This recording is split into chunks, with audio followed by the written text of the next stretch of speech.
Bapak Ibu yang terkasih di dalam Tuhan. Sebentar kita akan mendengarkan renungan firman Tuhan. Biarlah renungan ini boleh memberkati setiap kita, menguatkan setiap kita. Tuhan Yesus memberkati. Pelita bagi kakiku, terang bagi jalan. Kami menyerahkan hati kami ya Tuhan, untuk kami boleh mendengar kebenaran firman malam hari ini. Oleh sebab itu ya Tuhan, biarlah Engkau menolong kami, menolong hamba-Mu yang akan menyampaikan firman Tuhan. Kami sadar tanpa pertolongan Tuhan, kami tidak sanggup berbuat sesuatu hal di dalam hidup kami semua ya Tuhan. Mohon pimpinan urapan atas kami malam hari ini, khususnya kebenaran firman yang boleh kami dengar bersama-sama Tuhan, mengurapi hamba-Mu. Kebenaran firman meneguhkan kami. Pujilah nama-Mu ya Tuhan. Menyerahkan jam pemberitaan firman Allah dari awal sampai selesainya. Dan di dalam nama Tuhan kami Yesus Kristus, kami berdoa ucap syukur. Haleluya. Amin. Dipersilakan duduk kembali Bapak Ibu sekalian. Selamat malam Bapak Ibu Saudara-saudara. Shalom. Salam sejahtera untuk kita hadir pada kesempatan malam hari ini. Puji Tuhan. Saya bersyukur pada tengah-tengah saudara kembali untuk boleh membagikan berkat kebenaran firman Tuhan. Saudara-saudara, mari kita akan langsung membuka Alkitab kita pada kesempatan malam hari ini dan mengajak saudara-saudara membuka di dalam kitab Nabi Yeremia, di dalam perjanjian lama kita. Yeremia pasal yang pertama. Yeremia pasal yang pertama, ayat yang pertama, ayat keempat, sampai dengan ayat yang ke-10 ya. Yeremia pasal pertama, ayat yang keempat sampai dengan ayat yang ke-10. Sudah menemukan, saya akan membacakan firman Tuhan kepada Bapak Ibu Saudara sekalian. Kitab kita mengatakan demikian. Yeremia pasal yang pertama, ayat yang keempat sampai dengan ayat yang ke-10 ya. Firman Tuhan berkata demikian. Firman Tuhan datang kepadaku bunyinya, sebelum aku membentuk engkau dalam rahim ibumu, aku telah mengenal engkau. Dan sebelum engkau keluar dari kandungan, aku telah menguduskan engkau. Aku telah menetapkan engkau menjadi nabi bagi bangsa-bangsa. Maka aku menjawab, Tuhan Allah, sesungguhnya aku tidak pandai berbicara, sebab aku ini masih muda.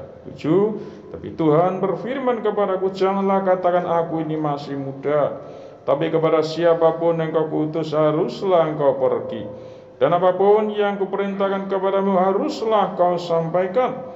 Janganlah takut kepada mereka, sebab aku menyertai engkau untuk melepaskan engkau. Demikianlah firman Tuhan. 9. Lalu Tuhan mengulurkan tangannya dan menjamah mulutku. Tuhan berfirman kepadaku, sesungguhnya aku menaruh perkataan-perkataanku ke dalam mulutmu. 10 yang terakhir. Ketahuilah, pada hari ini aku mengangkat engkau atas bangsa-bangsa dan atas kerajaan-kerajaan, untuk mencabut dan merobohkan, untuk membinasakan dan meruntuhkan, untuk membangun dan menanam.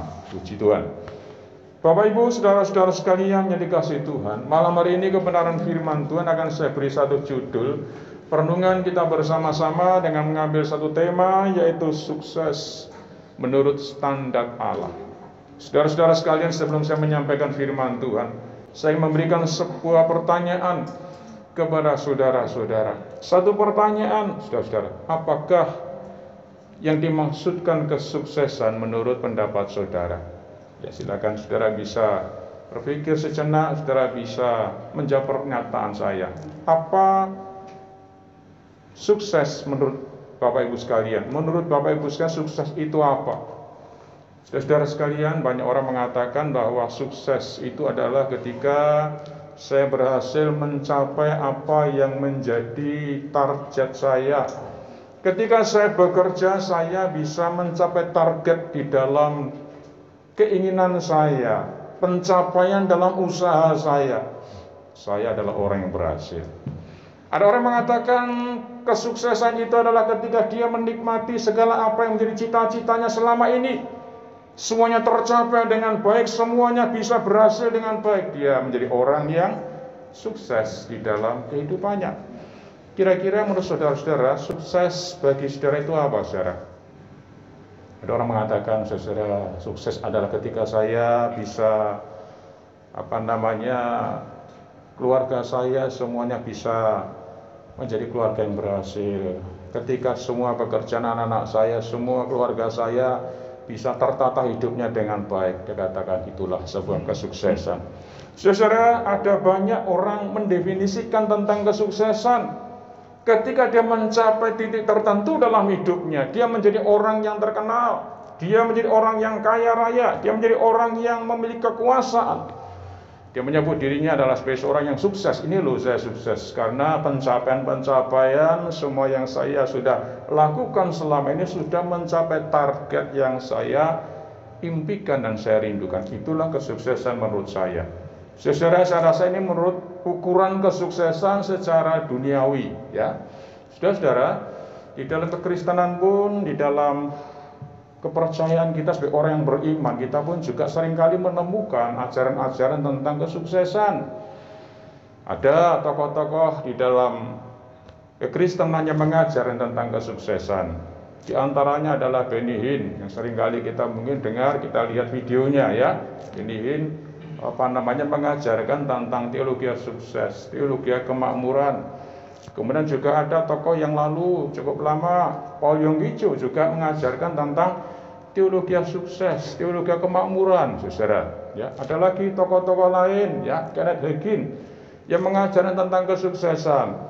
Kalau orang Kristen hidupnya sehat selalu, orang Kristen mengalami berkat yang melimpah, dia adalah orang yang sukses. Itu diajarkan oleh Benny Hinn, oleh Kenneth Hagin, diajarkan oleh Yonggi-cho dan sebagainya. Tokoh-tokoh di dalam kekristenan mereka mengajarkan teologi kemakmuran.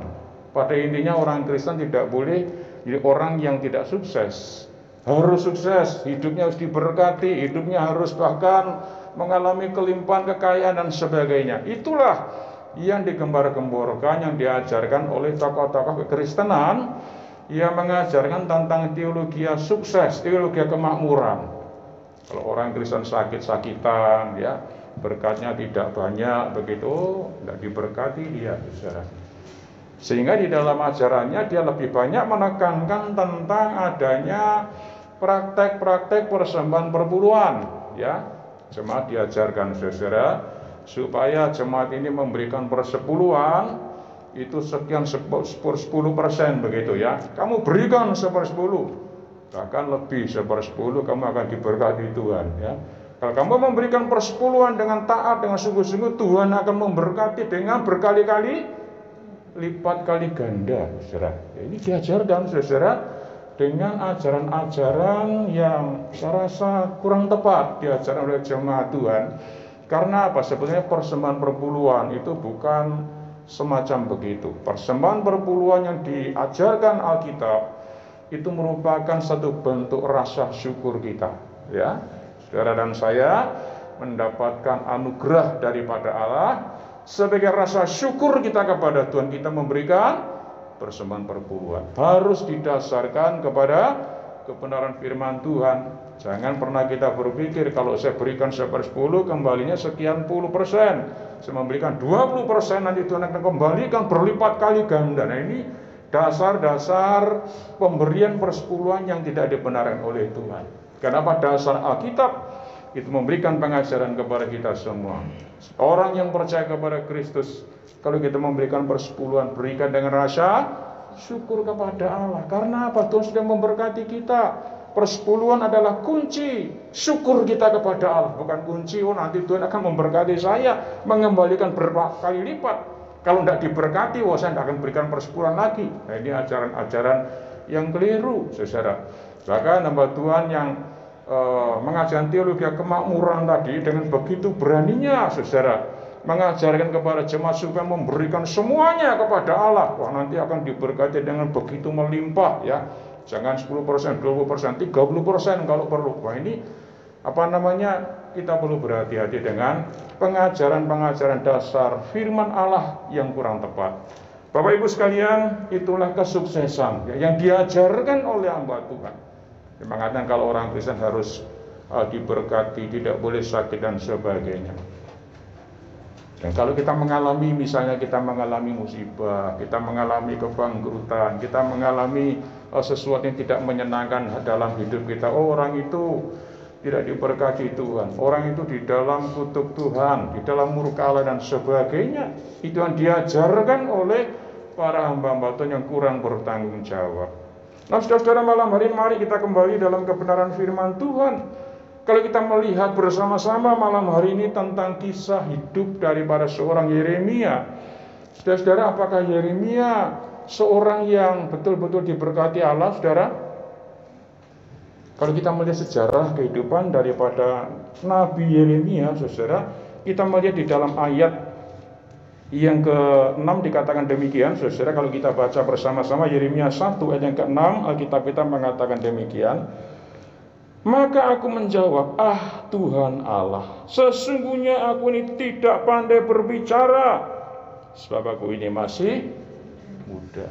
Bapak Ibu sekalian, Yeremia dipanggil Tuhan ketika dia masih muda. Ya, saudara-saudara, di dalam standar dunia, orang mengatakan bahwa ketika orang mencapai titik usia tertentu, ya, menjadi tua, menjadi dewasa, dia akan dipakai Tuhan luar biasa. Itu standar dunia, saudara, ya. Tetapi di dalam kebenaran firman malam hari ini kita melihat bagaimana seorang Yeremia yang masih muda, tidak bisa berkata-kata, tidak bisa menyampaikan sesuatu karena dikatakan dia masih muda, tidak pandai berbicara. Saudara-saudara, pikiran kita, Yeremia adalah orang yang gagal, orang yang tidak diberkati Tuhan, yang tidak dipakai Tuhan di dalam hidup. Masih muda kok. Nah, kita mengatakan dia tidak pandai berbicara. Bagaimana Bapak Ibu sekalian seorang muda yang nantinya menjadi seorang nabi, penyambung lidah Allah, yang masih muda dapat dipakai oleh Tuhan? Bukankah seorang hamba Tuhan yang dipakai Allah adalah orang yang sudah lanjut usia, punya banyak pengalaman, yang sudah matang di dalam kebenaran firman Allah, baru dipakai Allah? Orang yang berpendidikan tinggi baru dipakai Tuhan, saudara. Tetapi di dalam kebenaran firman Allah jelas dikatakan dia seorang yang masih muda. Di dalam sepanjang kehidupan daripada Nabi Yeremia, dia pun mengalami banyak hal-hal yang dapat dikatakan dia adalah orang yang gagal. Dia bukan hanya seorang yang muda, saudara-saudara, tapi dikatakan juga dia pernah dimasukkan ke dalam penjara. Orang yang dimasukkan dalam penjara artinya adalah orang yang betul-betul tidak bisa mengalami kehidupan kebebasan di dalam dunia ini. Di penjara bagaimana dia bebas? Bagaimana dia bisa beraktivitas dengan baik? Dia dipenjarakan. Kemudian juga dimasukkan ke sebuah sumur, sebuah perigi. Itu merupakan sebuah bentuk-bentuk kegagalan di dalam kehidupan Yeremia. Bagaimana dia bisa melakukan sesuatu yang dapat dikatakan orang yang berhasil kalau hidupnya banyak mengalami hal-hal yang dapat dikatakan satu kegagalan dalam dirinya. Bapak Ibu, saudara-saudara sekalian yang dikasihi Tuhan Yesus Kristus, bagi standar dunia, Yeremia adalah orang yang gagal total di dalam hidupnya. Tapi malam hari ini mari kita belajar bersama-sama dalam kebenaran firman Tuhan, bagaimana Allah memakai Yeremia. Justru bagi orang dunia itu gagal, tapi di mata Allah Tuhan memakai Yeremia menjadi seorang yang berhasil di mata Allah. Di dalam standar Allah justru Yeremia adalah orang yang berhasil, orang yang sukses di dalam kehidupannya. Saudara, malam hari ini perenungan kita bersama-sama, mengapa Yeremia dapat dikatakan sebagai orang yang sungguh-sungguh diberkati oleh Tuhan. Saudara, hal yang pertama, poin yang kita renungkan malam hari ini berbicara bagaimana Yeremia adalah seorang yang taat dan setia kepada Tuhan. Yeremia seorang yang taat dan setia kepada Allah, itulah yang menyebabkan dia menjadi orang yang berhasil di mata Allah.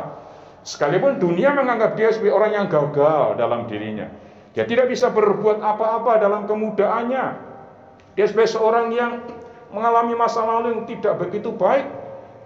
Tapi justru di dalam kehidupannya, saudara, Tuhan pakai Yeremia di dalam ketaatannya kepada kesetiaannya kepada Tuhan untuk dipakai menjadi alat Tuhan. Bapak Ibu sekalian, mari kita lihat dalam Yeremia pasal 20 ayat yang ke-7. Yeremia pasal 20 ayat yang ke-7, bagi kita mengatakan demikian. Saya bacakan untuk Bapak Ibu saudara-saudara. Yeremia pasal 20 ayat yang ke-7. Firman Tuhan mengatakan demikian, Engkau telah membujuk aku ya Tuhan, dan aku telah membiarkan diriku dibujuk. Engkau terlalu kuat bagiku dan Engkau menundukkan aku. Aku telah menjadi tertawaan sepanjang hari. Semuanya mereka mengolok-olokkan aku. Bapak Ibu sekalian, ketika Yeremia dipanggil menjadi seorang nabi, seorang hamba Allah untuk menyuarakan kebenaran firman Allah di tengah-tengah bangsa yang begitu sangat melawan Allah, saudara merasa dirinya sebagai orang yang muda, tidak bisa berkata-kata, tidak bisa melayani dengan baik. Sehingga apa? Banyak orang mengolok-olok dia, banyak orang mentertawakan Yeremia. Bagaimana tidak, saudara, seorang muda yang tidak bisa berkata-kata, yang tidak bisa memberikan pelayanan yang baik kepada bangsa Yehuda masa itu, pasti diolok-olok, ditertawakan sedemikian rupa oleh bangsa Yehuda. Tetapi di dalam ketaatannya kepada Tuhan, saudara, kita melihat bagaimana Tuhan justru memakai Yeremia. Ayat yang 11 dan 12 dikatakan demikian, saudara. Yeremia pasal 20 ayat 11 dan ayat 12. Mari kita perhatikan bagaimana ketaatannya kepada Allah menyebabkan dia dipakai Allah. Dikatakan demikian, tetapi Tuhan menyertai aku seperti pahlawan yang gagah. Seperti orang-orang yang mengejar aku akan tersandung jatuh, dan mereka tidak dapat berbuat apa-apa. Mereka akan menjadi malu sekali, sebab mereka tidak berhasil. Suatu noda yang selama-lamanya tidak terlupakan. Ya Tuhan semesta alam yang menguji orang benar, yang melihat batin dan hati, biarlah aku melihat pembalasan-Mu terhadap mereka, sebab kepadamu-lah kuserahkan perkaraku. Saudara-saudara, ada satu bentuk ketaatan, ya, ketundukan diri seorang Yeremia yang sungguh-sungguh rindu dipakai Allah. Dan disitulah, saudara, dalam keterbatasannya Tuhan itu memakai Yeremia. Sudah dalam kehidupan kita pribadi lepas pribadi, seringkali kita merasa sebagai orang yang terbatas, ya. Oh Tuhan, saya tidak bisa ini, saya tidak bisa itu. Di dalam ibadahnya saya sebagai jemaat yang hadir di dalam ibadah, saya tidak bisa main musik, tidak bisa berkhotbah, tidak bisa menyampaikan sesuatu kepada jemaat Tuhan yang lain. Bersaksi aja mungkin kakinya derdek seperti Bu Kasno, ya, tidak bisa buat apa-apa. Tapi Tuhan justru akan bagi kita semua dalam kesederhanaan kita, Bapak Ibu sekalian, dalam ketaatan dan ketundukan diri kita kepada Allah, Tuhan bisa bagi kita semua. Justru Tuhan akan mempermalukan orang-orang yang berhikmat. Karena apa? Mereka memakai hikmat akal budinya. Yang nampaknya pandai, justru kata Alkitab adalah orang yang bodoh. Karena apa? Mereka tidak memiliki ketaatan, ketundukan dirinya kepada Allah. Saudara, Yeremia sebagai seorang muda, dia sungguh-sungguh menyerahkan dirinya kepada Allah di dalam ketaatannya, dalam kesetiaannya kepada Tuhan. Di situ dia meyakini dalam perkataan tadi, bagaimana Tuhan itu beserta kita. Tuhan itu menyertai kita seperti seorang pahlawan yang gagah. Dia beserta dengan kita. Saudara, kalau kita meyakini kebenaran firman Allah ini, kita punya satu bentuk keyakinan Tuhan beserta dengan kita. Dalam keterbatasan kita, kesederhanaan kita, Tuhan bisa pakai saudara saya. Amin. Bapak Ibu sekalian, itulah yang pertama. Ketaatannya kepada Allah menyebabkan dia dipakai Tuhan secara luar biasa. Yang kedua, Bapak Ibu sekalian, apa yang menjadi kunci keberhasilan seorang Yeremia yang masih muda? Dia bukannya seorang yang taat kepada Allah, ketundukan dirinya kepada Tuhan di dalam memenuhi panggilan Allah sebagai seorang nabi Allah. Yang kedua, saudara, Yeremia seorang pribadi yang tidak takut kepada kelaliman pada masa itu. Dia menegakkan kebenaran di tengah-tengah bangsa yang menyembah berhala. Mari kita melihat di dalam Yeremia pasal 20 ayat yang ke-15. Yeremia 26. Yeremia 26 ayat yang 15. Alkitab kita mengatakan demikian. Yeremia 26 ayat yang 15. Hanya ketahuilah sungguh-sungguh bahwa jika kamu membunuh aku, maka kamu mendatangkan darah orang yang tidak bersalah atas kamu, dan atas kota ini dan penduduknya, sebab Tuhan benar-benar mengutus aku kepadamu untuk menyampaikan segala perkataan ini kepadamu. Bapak Ibu sekalian, Yeremia harus menyampaikan, menyuarakan kebenaran firman Allah di tengah-tengah kefasikan bangsa Yehuda masa itu. Bangsa yang melawan Allah, bangsa yang tidak lagi setia kepada Allah. Karena apa? Dia menyembah berhala. Saudara, bagaimana dengan kehidupan Yeremia? Sebagai seorang muda tentunya dia mengalami ketakutan menghadapi bangsa Yehuda yang dapat dikatakan bangsa yang tegar tengkuk, bangsa yang berani melawan Tuhan. Saudara, di dalam sepanjang sejarah umat Yehuda dikatakan bangsa ini bangsa yang tidak taat kepada Tuhan. Bagaimana Bapak Ibu sekalian bisa menyampaikan isi hati Allah kepada bangsa yang demikian bobrok, bangsa yang demikian rusak di hadapan Allah? Tentunya saudara, sesuatu yang tidak mudah, karena harus berkorban dalam dirinya menyampaikan apa yang menjadi keinginan hati Allah kepada umat Yehuda.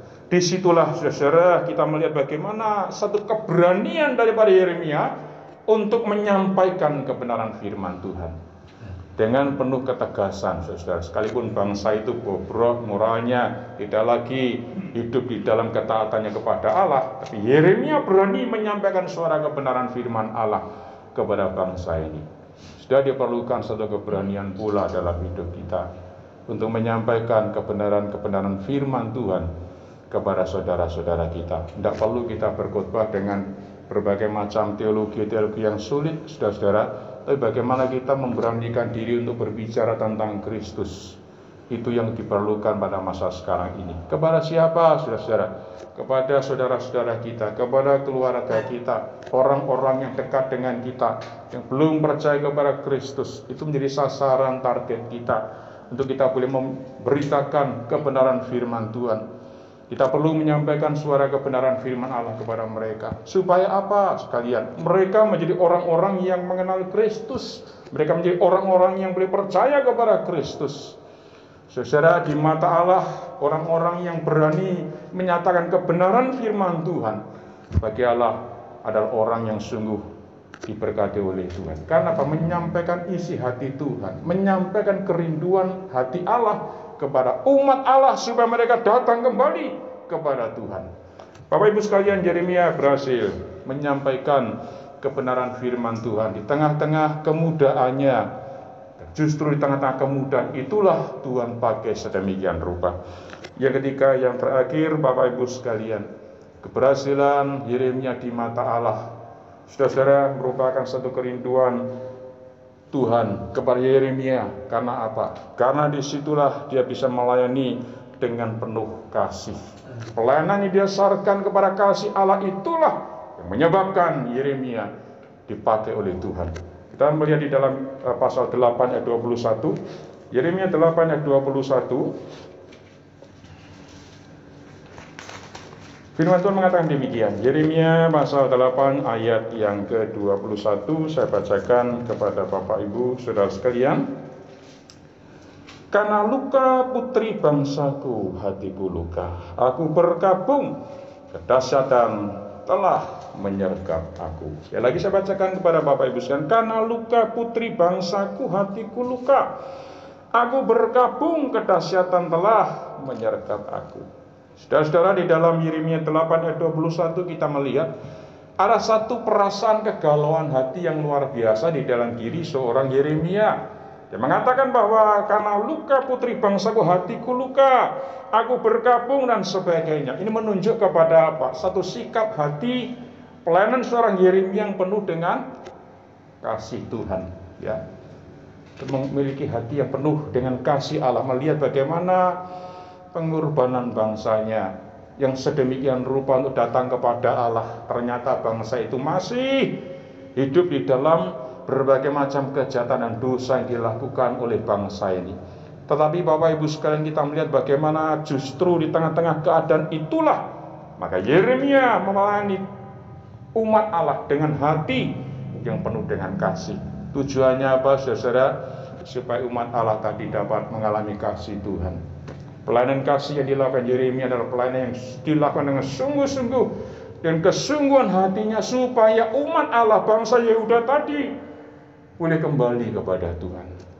Saudara, poin penting malam hari ini berbicara kepada kita bahwa pelayanan yang kita lakukan harus didasarkan kepada kasih Allah. Paulus mengatakan kita ini bisa berbuat apa saja, melakukan apa saja di dalam kehidupan kita, tetapi tanpa kasih Allah semuanya akan menjadi sia-sia. 1 Korintus pasal 13. Apapun yang bisa kita kerjakan, sekalipun aku bisa melakukan ini dan itu, bahkan tubuhku dibakar sekalipun, tanpa kasih Tuhan, segala sesuatunya akan menjadi sia-sia.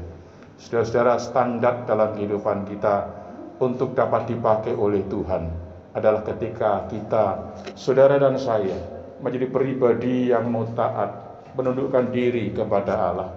Yang kedua, mari kita belajar untuk bisa menyatakan kebenaran firman Tuhan di tengah-tengah saudara-saudara kita dengan bahasa-bahasa sederhana, dengan kehidupan kita sehari-hari sebagai umat Allah yang menandakan terang Kristus ada dalam kehidupan kita, dinampakkan kepada sekeliling kita. Yang ketiga, mari kita belajar semua pelayanan itu dilakukan dengan dasar kasih Allah. Saudara-saudara, kalau kita mau melakukan hal ini, saya percaya Tuhan akan pakai kita. Saudara, mungkin orang dunia mengatakan itu adalah standar-standar yang tidak berhasil bagi orang-orang yang melakukan segala sesuatunya percuma dan sia-sia. Tapi bagi Allah, kalau kita dapat melakukan dengan kasih, Tuhan akan memakai kita, menolong kita, menyertai kita jadi pribadi-pribadi yang dipakai Tuhan di masa akhir ini. Tuhan memberkati kita dengan kebenaran firman-Nya malam hari ini. Amin. Mari kita tundukkan hati kita di hadapan Tuhan. Kita angkat satu buah pujian bersama-sama. Aku datang dan bersujud di hadapan-Mu ya Tuhan. Kurasakan indah hadirat-Mu. Aku datang dan ku bersujud di hadapan-Mu. Kurasakan indah hadirat-Mu.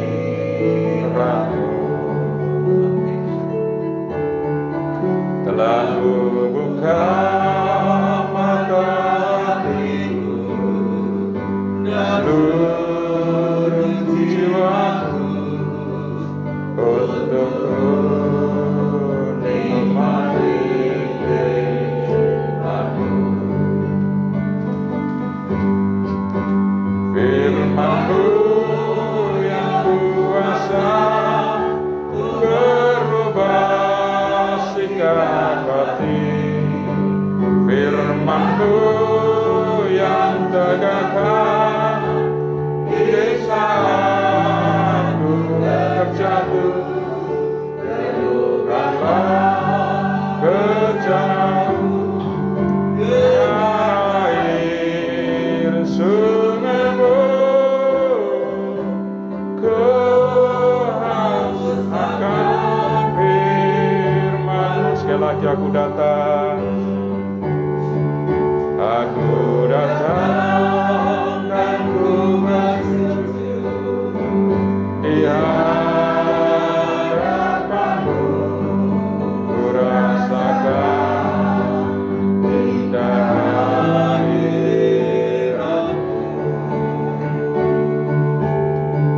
Telah ku buka mata hatiku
Surgawi, pakailah kami ya Tuhan.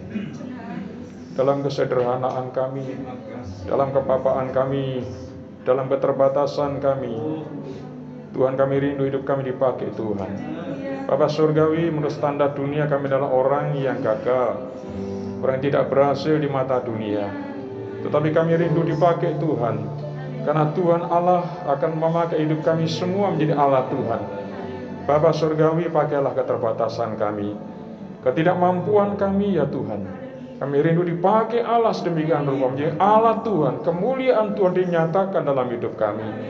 Bapa Surgawi, berikan hati kami dalam ketundukan kami, ketaatan kami kepada Kristus. Beri hati yang penuh dengan kasih Tuhan. Berikan hati yang berani menyampaikan firman di tengah-tengah kondisi dunia saat ini. Kami tahu Tuhan, Kau yang akan menolong kami dalam ketidakmampuan kami, keterbatasan kami. Roh Kudus yang akan memberikan kekuatan kepada kami. Bapa Surgawi, terima kasih. Hamba-Mu berhenti sampai di sini ya Tuhan. Bila kuasa Roh Kudus, kuasa firman-Mu yang akan terus berkarya dalam kehidupan kami. Pujilah nama-Mu ya Bapa. Dan di dalam nama Tuhan Yesus Kristus kami berdoa dan mengucap syukur. Haleluya. Amin.